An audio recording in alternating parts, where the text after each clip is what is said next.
नहीं करेंगे तो 2024 में इनको बाहर का रास्ता दिखा देंगे हम। बाहर का रास्ता दिखा देंगे 100%। अंदर का रास्ता किसके लिए है? अंदर का रास्ता जो भी आएगा, जो भी सामने आएगा, इनको नहीं देंगे पर वोट। जी बोलते हैं बेटी बचाओ बेटी पढ़ाओ, तो अभी बेटियां सड़कों पे उतरी तब अच्छा लग रहा है मोदी जी को। ओपीएस उनको लागू करना पड़ेगा, क्योंकि अब हम उग्र करेंगे आंदोलन, क्रांतिवीर बनेंगे। धमकी दे रहे हैं आप? देनी पड़ेगी। इतनी आसानी से नहीं मिल जाएगा, इसके लिए हो सकता है हमें डंडे भी खाने पड़े, हमें अरेस्टिंग भी देने पड़े, हम देने के लिए तैयार है और हम नारी शक्ति हैं। अलग असर नहीं पड़ रहा, काफी दिन से बातचीत चल रही है। नहीं नहीं, वो होगा, उसका जरूर होगा, मोदी जी को समझ में आएगा। अभी तक शायद मोदी जी को समझ में नहीं आया है। एक टाइम का रास्ता होता है इनका इतने पैसे का, जितना वृद्धावस्था पेंशन मिलती है। नमस्कार दोस्तों, मैं सुमित यादव, आप देख रहे हैं कलम युग और इस समय मैं जंतर मंतर पे मौजूद हूँ। कुछ ही दूर लगभग संसद और बजट सत्र शुरू हो चुका है। यहाँ पे आप लोग देख रहे हैं ओपीएस की मांग करने के लिए यहाँ पे लोग मौजूद हैं। इनका कहना ये कि एनपीएस जो 2004 में लागू किया गया अटल जी की सरकार में, उसको ख़त्म करके जो पुरानी पेंशन है उनको बहाल किया जाए। तो अब बजट सत्र चालू हो चुका है, क्या बजट में ओपीएस की कहीं भी हिस्सेदारी रहेगी या नहीं? ये जो यहाँ पे लोग हैं इनसे बातचीत करते हैं, उनकी क्या मांगे हैं उनको और समझने की हम लोग बारीकी से कोशिश करेंगे। क्या नाम है सर आपका? मेरा नाम देवेंद्र शर्मा है, मैं दिल्ली यूनिवर्सिटी कॉलेज कर्मचारी यूनियन का प्रेसिडेंट हूँ। बजट सत्र चालू हो चुका है, लग रहा है कि आप यहाँ पे लोग आके बैठे हैं, सत्र निकल जाएगा, आखिरी सत्र है सरकार का, हो पाएगा कुछ कि नहीं हो पाएगा? बिल्कुल हो पाएगा, 100% हो पाएगा। हम डिटरमाइंड हैं, 2023 में इनको करना पड़ेगा। नहीं करेंगे तो 2024 में इनको बाहर का रास्ता दिखा देंगे हम। बाहर का रास्ता दिखा देंगे 100%। अंदर का रास्ता किसके लिए है? अंदर का रास्ता जो भी आएगा, जो भी सामने आएगा, इनको नहीं देंगे पर वोट। आपके वोट से आपको लगता है कि सरकार ही बदल जाए? बिल्कुल सरकार बदलेगी, हम जिसको वोट देंगे उसकी सरकार बनेगी। हिमाचल में देखा नहीं है क्या अभी ने? मतलब आप कांग्रेस को कह रही, कांग्रेस की बात कर रही? नहीं, हम कांग्रेस की बात नहीं कर रहे, हमें जो ठीक लगेगा, जो उचित लगेगा, जो हमारे लिए इस तरह की बातें करेगा कि हम आपके लिए एनपीएस लागू हिमाचल करेंगे। में तो हमने कांग्रेस को ही देखा। फिर नहीं, हिमाचल में कांग्रेस सब्स्टिट्यूट है, लेकिन यहाँ पे जो सब्स्टिट्यूट होगा उसको वोट देंगे। जो अनाउंस करेगा कि हम आपको एनपीएस लागू करेंगे, हो सकता है कोई संगठन बनेगा, देशव्यापी संगठन बनेगा जो कहेगा हम एनपीएस लागू करेंगे। हम ये नहीं करेंगे हम कांग्रेस को वोट कास्ट करेंगे, लेकिन जो भी संगठन सामने आएगा इकट्ठा को और कहेगा हम एनपीएस लागू करेंगे, हम उसको वोट कास्ट करेंगे। क्या नाम है मैडम आपका? हाँ, मेरा नाम ऊषा है। और क्या करते हैं आप? हाँ, मैं सीनियर नर्सिंग ऑफिसर हूँ, मेडिकल फील्ड में हूँ। अच्छा, हाँ जी। तो क्या लग रहा है, आप लोग यहाँ पे बैठे हैं, सत्र चल रहा है, कुछ लोग यहाँ पे आके बैठ गए, इससे कुछ फायदा होगा कि नहीं होगा? होगा कि जरूर होगा।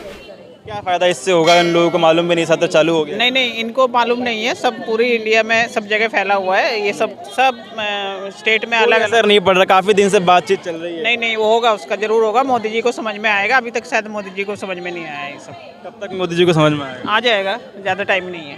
आ जाएगा सर, मोदी जी को समझ में आ जाएगा। देश भर का कर्मचारी, अभी 21 तारीख को पीछे हमने मीटिंग करी है, मैं आपको बताता हूँ, रेलवे की दोनों बड़ी यूनियन है, देश भर की तमाम बड़ी यूनियन के डेलीगेट्स इकट्ठे हुए हैं प्यारेलाल भवन में।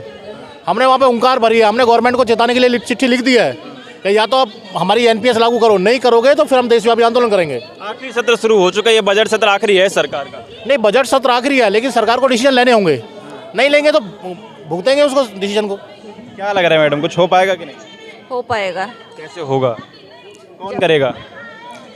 इनको मजबूर करेंगे, पूरा जितना गवर्नमेंट सेक्टर के जितने लोग हैं, हम कर्मचारी ही मजबूर करेंगे, क्योंकि हम गवर्नमेंट सर्वेंट ही इनकी हर आपातकालीन उसमें खड़े होते हैं, और जब भी कोई त्रासदी होती है हम ही आके खड़े होते हैं और हम ही इसको संभालते हैं और देश को संभालते हैं।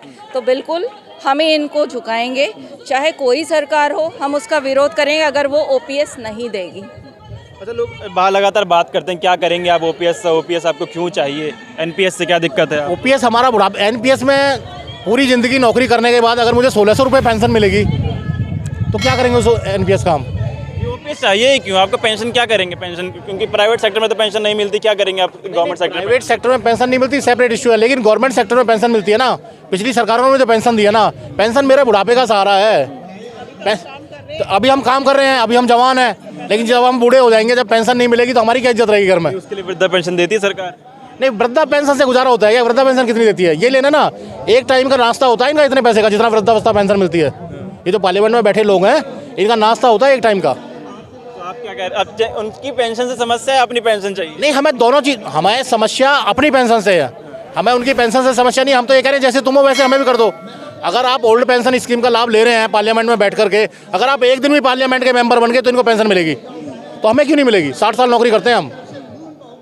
सरकार को दे दिए, जब हमारा बाद में हम वो काम करने लायक नहीं रह गए तो हमारा कौन करेगा करके? बच्चे तो अपना अपना करते हैं, हो सकता है बच्चे हमें ना देखे तो कम से कम हमारी पेंशन पहले भी तो दिया है ना, तब सरकार के ऊपर बोझ नहीं था। भरोसा है आपको? किस पे गवर्नमेंट पे? मतलब क्योंकि लगातार हम लोग पिछले कुछ महीने की अगर बात करें तो चुनावों में काफ़ी मुद्दा रहा। समाजवादी पार्टी ने 2022 के चुनाव में अपना अपोजिशन में थी और मैनिफेस्टो में रखा था। कांग्रेस ने भी राजस्थान में लागू करी, फिर हिमाचल प्रदेश में जीती, वहाँ लागू करी। तो कांग्रेस पे विपक्ष भरोसा कर रही है? नहीं, भरोसा तो देखो, जो भी हमें कहेगा कि हाँ आपको हम पेंशन देंगे और भरोसा दिलाएगा उसको देंगे, वोट देंगे उसको। फिर तो उस हिसाब से देखें तो कांग्रेस ने फिर आपका भरोसा जीत लिया। अगर जो ओपीएस नहीं देगा, अगर ओपीएस देंगे तो वोट देंगे, अगर ओपीएस नहीं देगा उसको हमारा कोई वोट नहीं। उस हिसाब से तो कांग्रेस ने आपका भरोसा जीत लिया ना। कांग्रेस ने 2-3 राज्यों में लागू कर दिया ओपीएस। जब तक टोटली इम्प्लीमेंट नहीं होगा तब तक हम मान नहीं सकते। ये जुमले चलते हैं, सिर्फ ये चुनावी जुमले होते हैं। जब तक इम्प्लीमेंट धरातल पे नहीं आएगा उसे नहीं माना जाएगा। चुनाव जीत जाते हैं लोग, फिर एक सिर्फ कॉपी किताबों और पन्नों में रह जाता है। इसलिए ये मुहिम होनी चाहिए और इसके लिए चाहे एनपीएस से ओपीएस करने के लिए इतनी आसानी से नहीं मिल जाएगा। इसके लिए हो सकता है हमें डंडे भी खाने पड़े, हमें अरेस्टिंग भी देने पड़े, हम देने के लिए तैयार हैं और हम नारी शक्ति हैं, हम इसके लिए रेडी हैं। नौकरी पे खतरा नहीं है? नहीं है, हम ही तो ये इनकी सारी त्रासदियों में, सब चीज़ों में, कोरोना में हम खड़े थे, हेल्थ सेक्टर से हैं हम। क्या हम बीमार नहीं हो सकते थे? हमने अपने लोगों को खोते हुए देखा है। क्या हमें कोई बीमारी नहीं छू सकती थी? तो हम कर सकते हैं। अपने अंदर ये जुनून होना चाहिए सबको। ऐसे तो मोदी जी बोलते हैं बेटी बचाओ बेटी पढ़ाओ, तो अभी बेटियां सड़कों पे उतरी तब अच्छा लग रहा है मोदी जी को? वो तो कर ही रहे हैं उसके लिए काम, बेटी पढ़ाओ मुहिम सड़कों पे उतारने के लिए। सड़क कर रहे बेटियों के लिए काम। नहीं, क्या काम कर रहे बता दो? आपको क्या लगा? पेंशन छीन रहे, ये भी नहीं दे रहे, हमें सड़कों पे आना पड़ रहा। क्या लग रहा है साहब, कैसे बात बनेगी? देखो ऐसा है, एनपीएस का 10% ही काटते हैं, 10% गवर्नमेंट दे रही है और सारा पैसा लग रहा है स्टॉक मार्केट में। तो स्टॉक मार्केट का कुछ पता नहीं है, तो भविष्य तो वैसे ही ख़राब कर रखा है।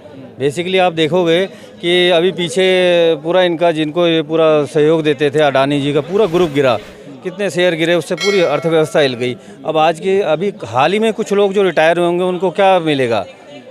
10% उनका जो जमा हो रखा है वो भी जीरो की तरफ जा रहा है।